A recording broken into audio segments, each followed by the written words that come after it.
Naum, capítulo 1, versículo 1. Peso de Nínive, livro da visão de Naum, o Eucosita.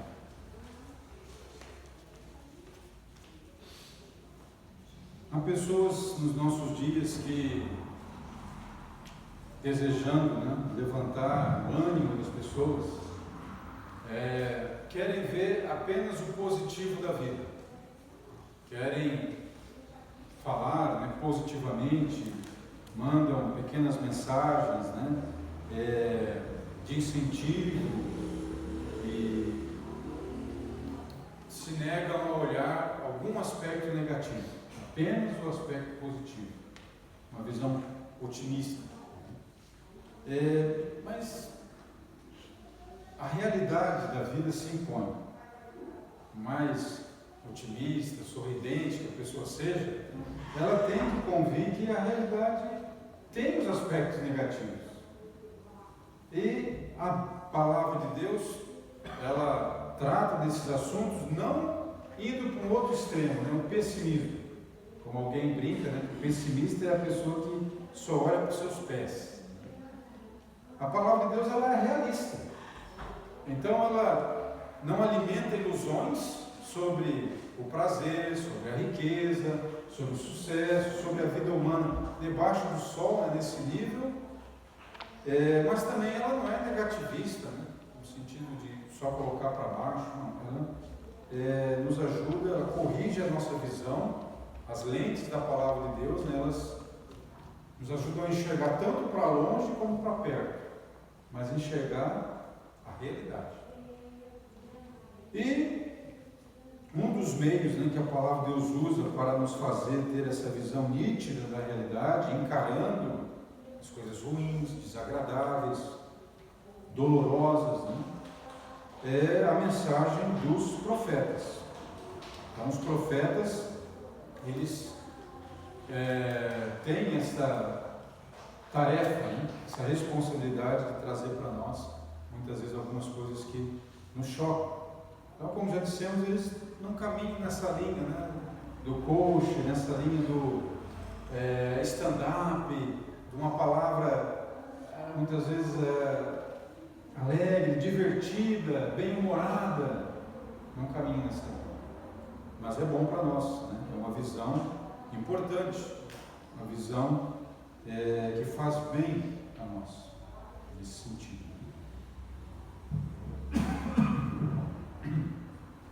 Um escritor chamado Eduardo Galeano, ele diz que a palavra texto vem do latim textum, significa tecido. Então ele diz que o escritor, com fios de palavras, vai tecendo e fios de tempo vai vivendo. Os textos são como nós, tecidos que andam. O escritor trabalha essa linha poética,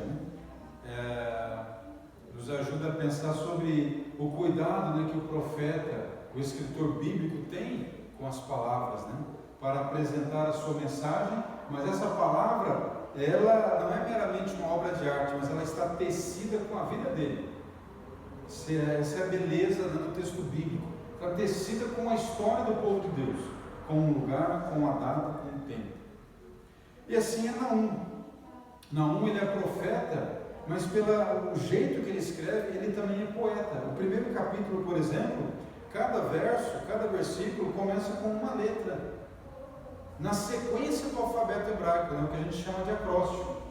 Ou seja, ele começa com a primeira letra do alfabeto, o primeiro versículo, depois o segundo ali, a próxima letra. Isso vai ajudar o povo a memorizar o texto bíblico. Provavelmente dentro da dinâmica também da poética hebraica. Mas é essa beleza que muitas vezes não percebemos por não nos atermos a dedicar um tempo constante de estudo da palavra de Deus. Por isso é muito bom você desenvolver essa prática. Não gosto de escrever na Bíblia, não quero ter a Bíblia toda arriscada, toda pintada, não, quero ter a Bíblia branca, as paginazinhas tudo limpinho.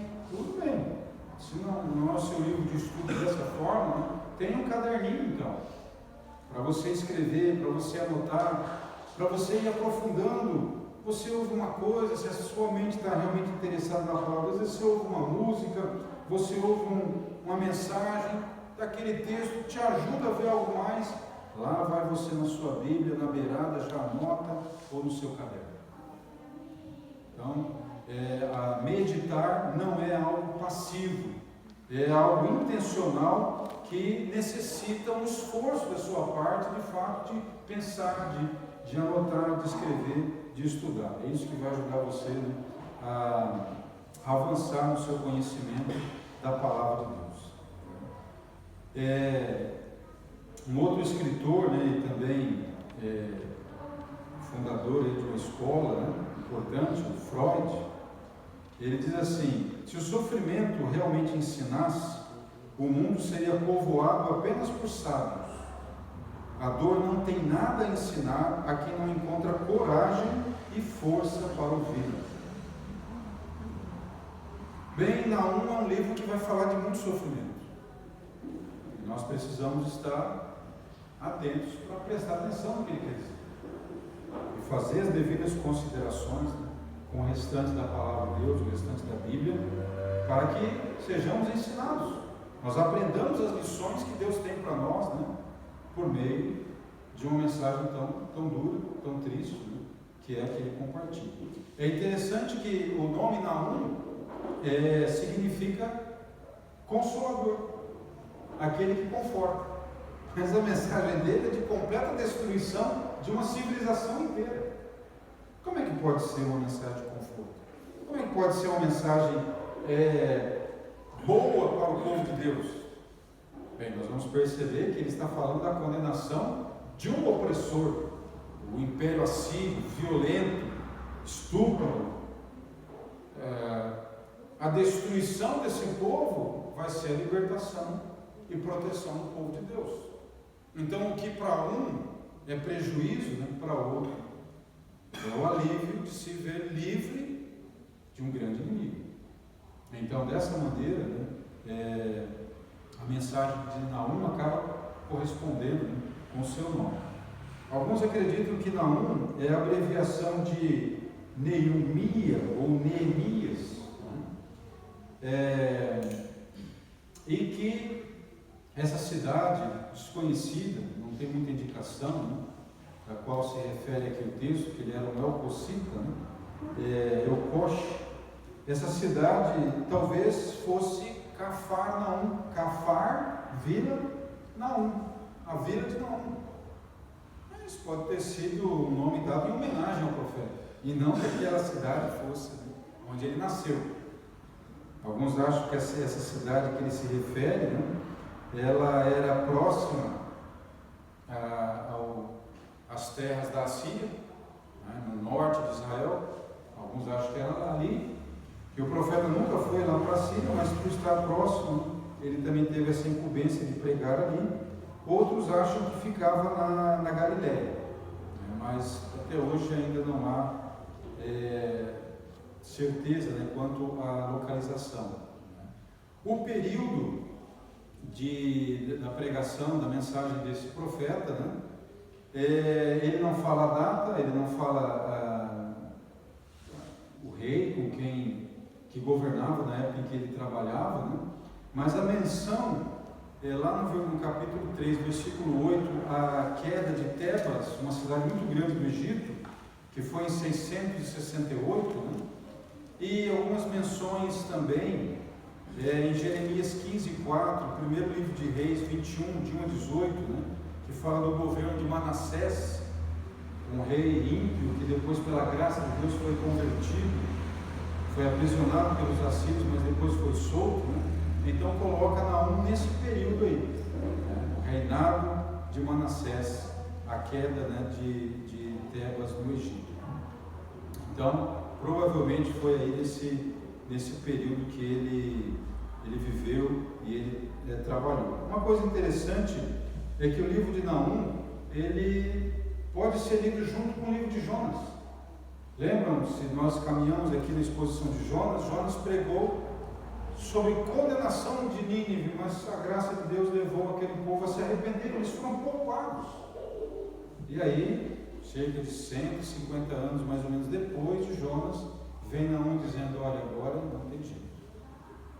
Agora a enfermidade de vocês não tem solução. A condenação de vocês vai acontecer. Então aquele povo, né, que havia sido abençoado com o perdão da parte de Deus, ele, com o tempo, aquela geração foi substituída por outra que não levou aquilo em consideração e foi se tornando cada vez mais poderosa militarmente, mais orgulhosa, né? E incorreu em ódio, em violência, e dessa maneira Deus agora está trazendo, né, os frutos que eles semearam. De maneira que esses capítulos, né, nós vamos encontrar no capítulo 1, por exemplo, o profeta falando do caráter e da ira de Deus. No capítulo 2, a condenação de Nínive. No capítulo 3, a destruição iminente de Nínive. Então, o juízo que Jonas tinha advertido e foi poupado de uma certa maneira, infelizmente agora não teria mais jeito. O pastor J. Magui cita um estudioso de civilizações esboçando, né, os passos na decadência em geral de civilizações ou de grandes nações. Então ele coloca assim, da escravidão à fé espiritual, a fé espiritual à coragem, da coragem à liberdade, da liberdade à abundância, da abundância ao egoísmo, do egoísmo à complacência, ceder desejos, né? Da complacência à apatia, de volta à escravidão. Então ele trabalha esse círculo, né?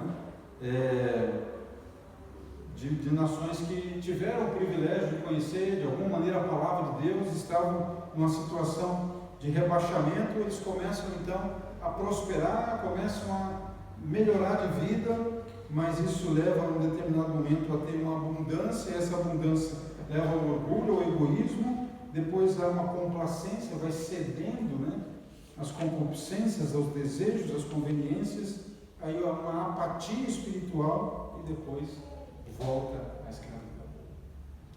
E aí o pastor Magui, né, pergunta: será que a nossa nação, a nossa sociedade, o nosso país, né, está passando também por esses estágios, por essas fases, né? Agora, como as nações, como dizia o pastor Martin Lloyd Jones, as nações, né, elas representam muito bem a conduta dos seres humanos, nós também podemos pensar, né, que nós passamos por esses ciclos. Nós passamos por um período em que a gente não tem conhecimento da palavra de Deus, age na impulsividade. O próprio apóstolo Paulo fala, né, que nós, sem Cristo, éramos assim, seguindo os nossos desejos, os nossos pensamentos. Então nós podemos pensar sobre isso também, né? Em que estágio da nossa vida nós estamos? Já tivemos muito pouco, agora nós já temos um pouco mais, nós já somos um pouco mais esclarecidos, nós já temos uma certa desenvoltura na vida, né? Mas isso tem gerado gratidão a Deus, submissão a Deus, ou tem gerado em nós apatia, indiferença? Ou nós já estamos no estágio da complacência, nós já estamos cedendo um monte de coisas e não estamos percebendo, né, que estamos nos aproximando da condenação, da escravidão, da fraqueza espiritual. Então esse é um aspecto que Naum estava advertindo aquele povo, uma condenação que não tinha mais volta, mas embora ele falasse de Nínive, dos assírios, dos estrangeiros, também servia de alerta para o povo de Deus, porque infelizmente Judá, logo mais à frente, começaria esse ciclo e veria a conquista pela Babilônia. Então era um alerta para eles, né?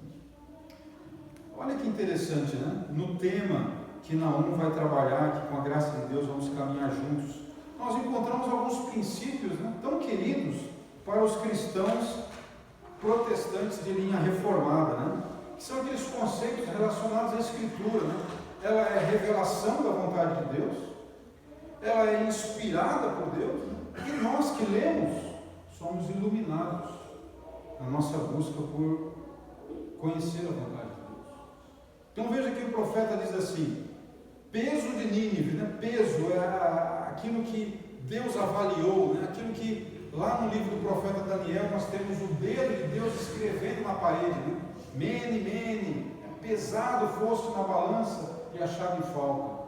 Um peso, uma sentença, uma avaliação, a consideração de Deus da nação, do comportamento ali dos assírios, né? É uma sentença do Senhor, é um decreto dele. E aí diz livro, né? Um rolo, um texto, um escrito. Então, esse livro é da visão de Naum. Deus deu a ele uma visão, Deus deu a ele uma revelação, e Deus deu a ele também, pelo Espírito Santo, a capacidade de registrar essa revelação, registrar essa mensagem. Então isso é muito caro, né, para os cristãos protestantes que buscam ter nas Escrituras a regra única de sua fé e prática. Nós temos esses conceitos aí, né? Revelação, inspiração, iluminação. E aqui está esse tema, em algumas versões vai colocar como oráculo. O oráculo é um conceito bíblico de sentença, né, de condenação. Existem também oráculos de salvação, mas nesse caso aqui é um oráculo de condenação. E o texto vai falar a respeito desse peso como o lado da execução da ira de Deus, da sua justiça sendo expresso nessa condenação.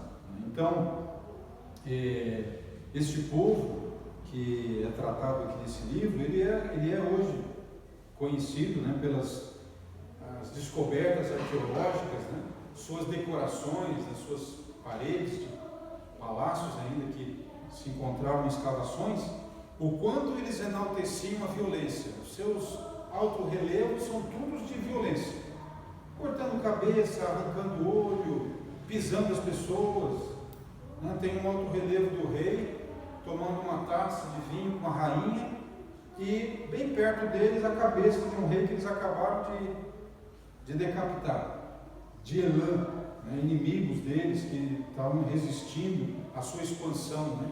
Relatos onde eles vão dizer: olha, fizemos um montão de cabeças. Então era um povo que chegou ao extremo da violência, do terror. Outros povos ficavam apavorados.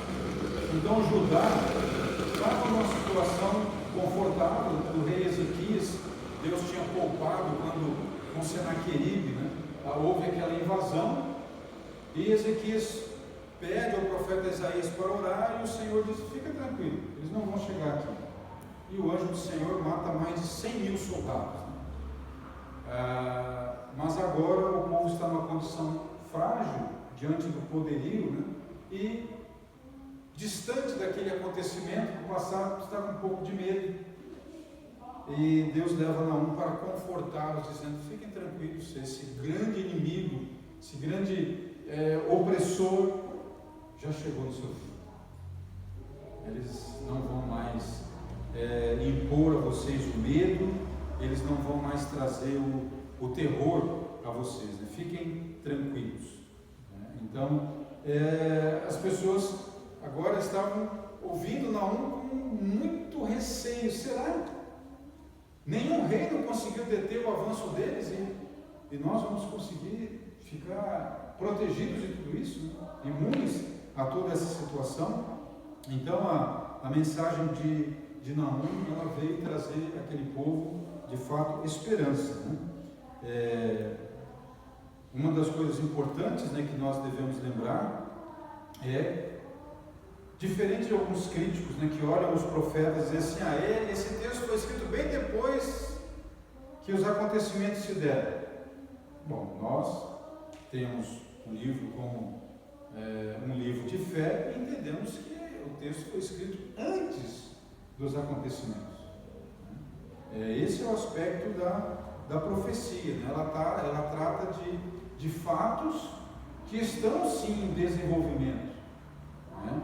E que algumas peças que ainda faltam, pela graça de Deus, pela soberania de Deus, Deus compartilha por meio do profeta com o seu povo. Mas essas profecias, uma vez cumpridas, elas trazem para nós esperança. Talvez alguém pergunte: pois é, mas esse livro, nesses 3 capítulos, vão falar exatamente de uma profecia que já se cumpriu completamente. Durante muito tempo, muitas pessoas duvidaram que Nínive existia. Só a Bíblia falava de Nínive.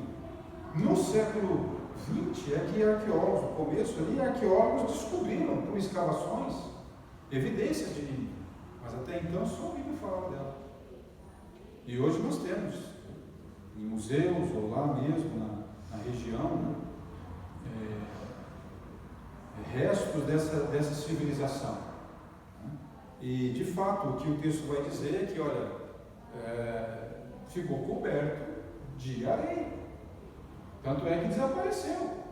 Foram escavações, né, de arqueólogos que trouxeram de novo, né, a superfície e a história dessa civilização, mas desapareceu. Aí alguém olha e diz: pois é, mas esse livro, o que ele tem para nós? Ele já fala de algo que já se passou. Bem, a palavra de Deus escolhe alguns eventos porque eles também são representativos de coisas que continuam acontecendo ao longo do tempo e que também a profecia tem esse cumprimento dentro de um tempo, dentro de um território, né, de um determinado momento histórico, mas ela também faz referência a coisas de um futuro distante. De maneira que, por exemplo, em Apocalipse, mesmo a Babilônia não existindo mais, as mensagens que aparecem ali se utilizam da Babilônia como representando um inimigo muito grande do povo de Deus, que seduz, que distrai, que acolhe, que arregimenta e que se opõe ao reino de Deus. O Egito, muitas vezes usado na Bíblia como representação também de riqueza, de sedução, de opulência, né? Mas que depois que foi derrotado, se tornou uma civilização também sem expressão, mas continua representando algumas realidades importantes que o povo de Deus tem que tomar cuidado. E o livro de Naum, então, vai dar essa característica, né, do Deus que não deixa impune para sempre a maldade, a violência, mas tem um tempo, sim, de julgamento. Então, assim como Paulo vai falar, né, dos vasos escolhidos pela graça e aqueles que são para a ira, Jonas demonstra o aspecto da misericórdia de Deus. Miqueias trouxe os 2 aspectos, o da justiça e da misericórdia, e Naum vai trazer sobre o Império Assírio o aspecto terrível do juízo. Mas para o povo de Deus que é poupado desse inimigo, né, a misericórdia.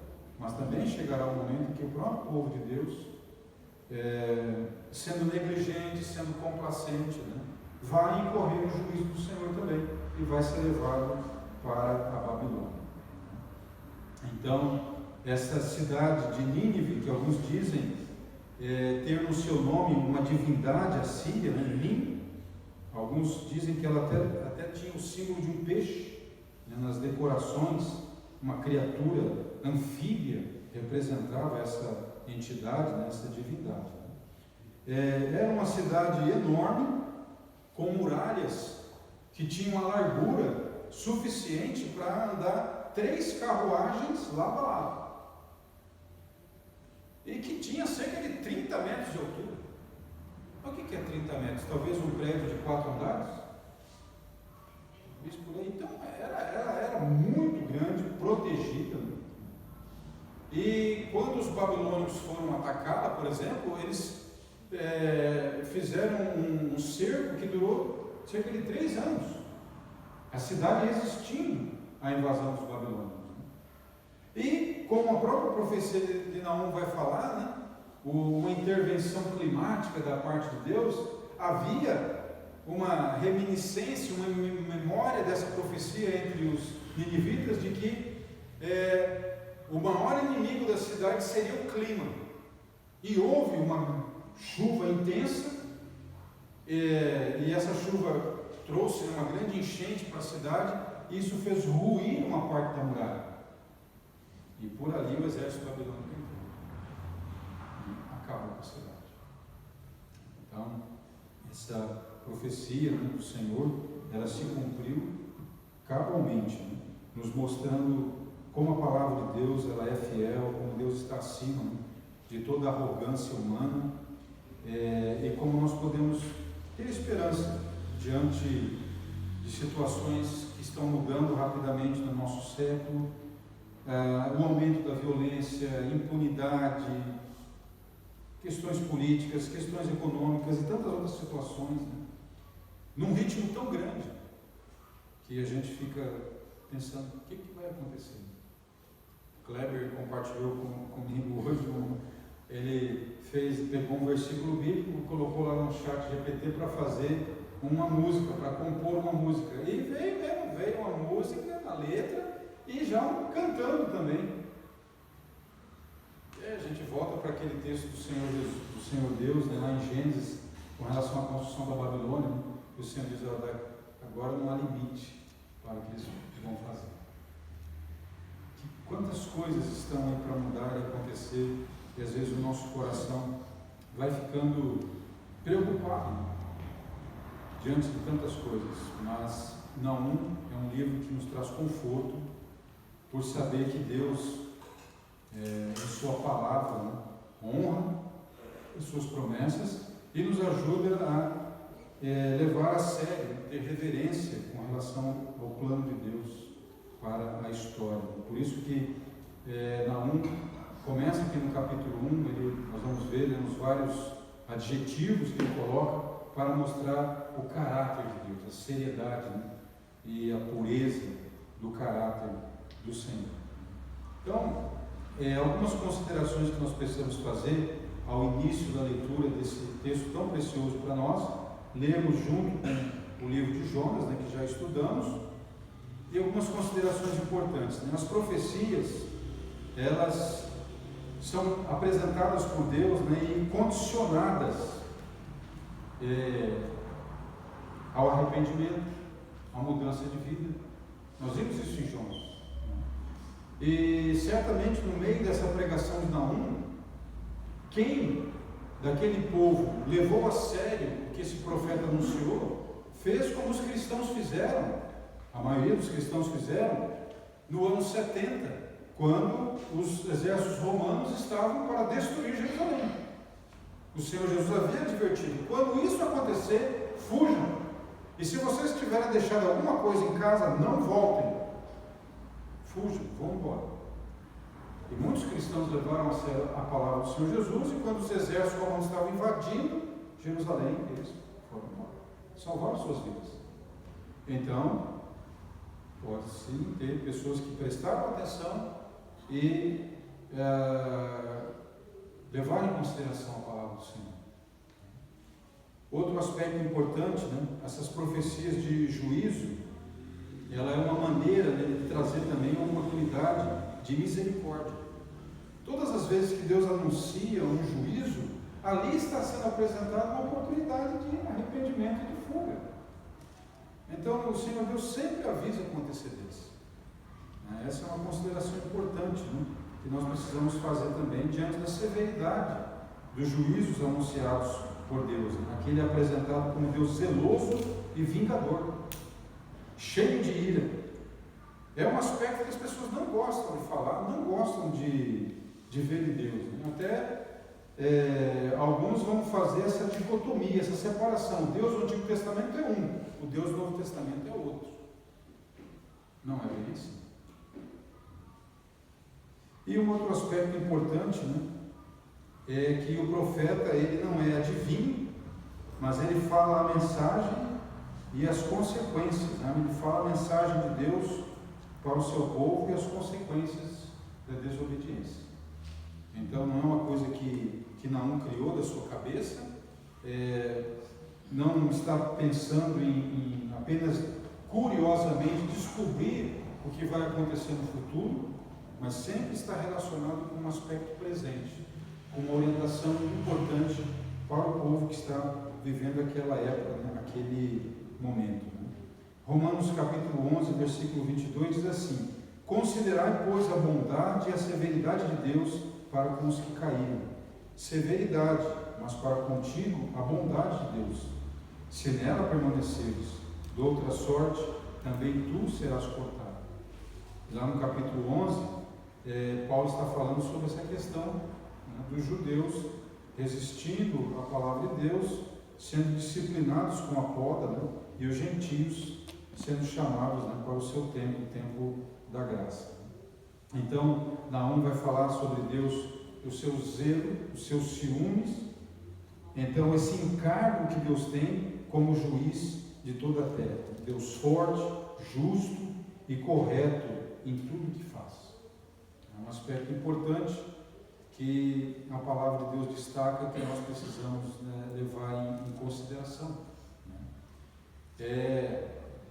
Pastor David Paulson, né, ele faz para nós algumas dicas de perguntas que nós podemos fazer ao texto. Né? Então, no capítulo 1 de Naum, nós temos a proclamação da sentença. E nós precisamos perguntar, né, quem é que está intervindo? Está intervindo pelos inimigos? Está tratando da libertação do povo de Deus, dos seus amigos? Capítulo 2, a descrição de como será essa sentença de Deus, de como será a invasão dessa grande cidade de Nínive. Aí o profeta vai falar, né, saques, vai usar a figura dos dentes de leão. E o último capítulo, ele explica o porquê de tanta violência, de tanta desgraça, né, esse juízo tão pesado sobre aquela nação. Aí vai falar da violência e da corrupção dela. Então, essas perguntas são interessantes, né, para nós trabalharmos com o texto. De maneira que Nínive pode representar o mundo. Nínive pode representar o mundo. Nínive pode representar uma pessoa teimosa nos caminhos errados. Uma pessoa que insiste em fazer o que ela sabe que a palavra de Deus diz que não é a vontade de Deus, que aquilo não vai fazer bem, que aquilo não tem nenhum proveito, mas ela insiste. Então, Nínive representa esse comportamento também. E dessa maneira nós somos advertidos nesse livro a buscar no Senhor a mudança do nosso coração, para que não só nós não sejamos afetados, como as pessoas que moram junto conosco, as pessoas que convivem conosco. Esse é o encargo de Deus, então, pelo mundo, de julgar, de ser o juiz que estabelece os limites. Então essa nação foi usada por Deus para juízo contra outras nações, contra o próprio povo de Deus, né? As tribos do norte, Israel. Mas agora, esse povo passou dos limites e Deus então agora vai exercer a disciplina e a punição sobre aquele povo. Eles que se orgulhavam, né, que ninguém conseguia enfrentá-los, que todas as divindades que os povos tanto confiavam, né, não puderam fazer coisa alguma. E agora chegou a vez deles, de experimentarem a mão pesada do Senhor. Então, o livro de Naum começa com um convite, nos chamando a considerar um assunto muito sério, um assunto pesado, que foi avaliado, uma sentença muito séria, mas de um homem que está trazendo também esperança, conforto para aqueles que a graça de Deus tem dado, né, a oportunidade de ver o caminho do bem, o caminho do Evangelho, o caminho da palavra de Deus e buscar essa direção, o caminho estreito. Então essa capital deste reino antigo, morada de Ninos, ela durante séculos vai ficar soterrada debaixo da areia, silenciada, e a sua grandeza ficará apenas no discurso, na memória dos povos, né, que viviam naquela região. E é perto de nós, no século passado, que os arqueólogos vão redescobrir evidências, ruínas dessa grande civilização. E aí a sua decoração, que pobre dos animais, também demonstra o quanto eles gostavam de caça aos leões.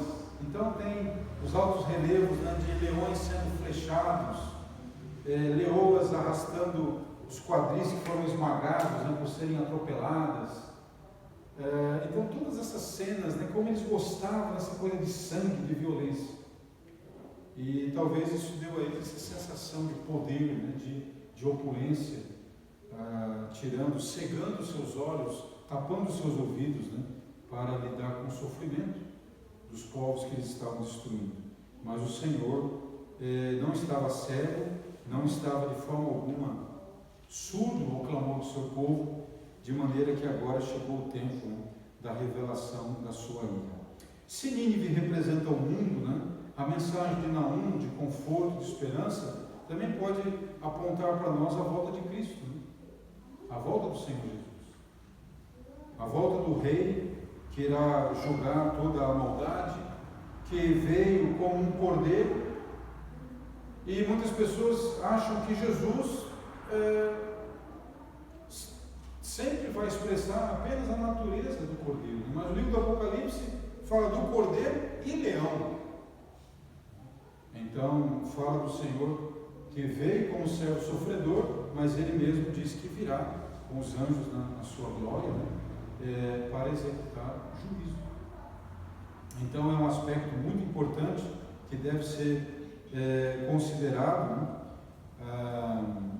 que o Senhor, conforme ele mesmo disse, nós vemos no Apocalipse, na sua vinda, muitos vão ficar tão horrorizados, que vão dizer aos montes, nos cubram, para que nós não fiquemos diante da face da ira do Cordeiro. O livro de Apocalipse leva muito a sério essa questão da volta do Senhor e do seu julgamento. Aqueles que estão sob a graça do Senhor, estão em Cristo, nova criatura, estão sendo trabalhados pela palavra, pelo Espírito Santo, têm a alegria de poder celebrar a vinda do Senhor, a proximidade da vinda do Senhor, como o momento máximo da sua redenção. Mas aqueles que desprezam o Senhor, que fizeram pouco caso da sua palavra, é um momento de terror, é um momento de desespero. Mas nós, diz o Senhor Jesus, quando virdes que esses acontecimentos já estão vindo no horizonte, ergam a cabeça, porque está próxima a sua redenção. Então essa é a nossa condição, a nossa alegria de saber que o Senhor está se aproximando para cumprir a sua palavra. Então é um livro precioso para o nosso aprendizado, é um livro que estabelece relações com outros textos da palavra, e que fica a nossa tarefa aí, de ler, de estudar, nos preparando, nos familiarizando para avançarmos versículo a versículo, e pela graça de Deus sermos nutridos com a mensagem do Senhor nesse livro pequeno que o Espírito Santo preservou para a nossa instrução. Estamos chegando aí no finalzinho do Antigo Testamento, temos ainda alguns profetas para estudar, mas esse em especial talvez muito pouco lido pelos cristãos, mas que tem sim da parte de Deus algo especial para a nossa vida. Então que Deus, na sua graça e misericórdia, nos ajude a compreender não só o amor de Deus, mas a sua justiça.